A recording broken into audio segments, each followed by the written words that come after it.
আসসালামু আলাইকুম, কেমন আছেন? আগামী দিনে কাকে প্রধানমন্ত্রী হিসেবে দেখতে চান? তারেক জিয়াকে। কি মার্কায় ভোট দিতে চান? ধানের শীষ। আলহামদুলিল্লাহ, আমার নেতার জন্য দোয়া করতে হবে। আপনার বিএনপির ভারপ্রাপ্ত চেয়ারম্যান জনাব তারেক রহমান ওনার জন্য দোয়া করবেন, উনি যেন সুষ্ঠুভাবে দেশে ফিরে আসতে পারে এবং যদি অসুস্থ তার জন্য দোয়া করবেন, সুস্থতা লাভ করে। এবং জিয়া পরিষদের পক্ষ থেকে তারেক রহমানের সৌজন্যে আপনি যে বৃষ্টিতে ভিজছেন, এর জন্য আপনার জন্য একটা রেইনকোট আছে।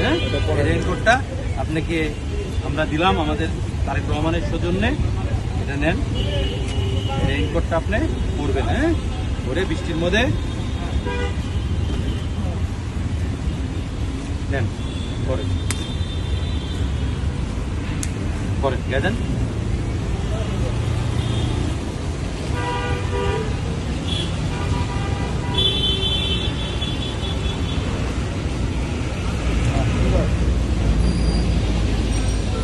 কি খুশি হয়েছেন? উপকার হয়েছে? তাহলে আমাদের নেতার জন্য দোয়া করতে হবে। বিএনপির ভারপ্রাপ্ত চেয়ারম্যান জনাব তারেক রহমানের জন্য। ঠিক আছে? আচ্ছা, আল্লাহ হাফেজ।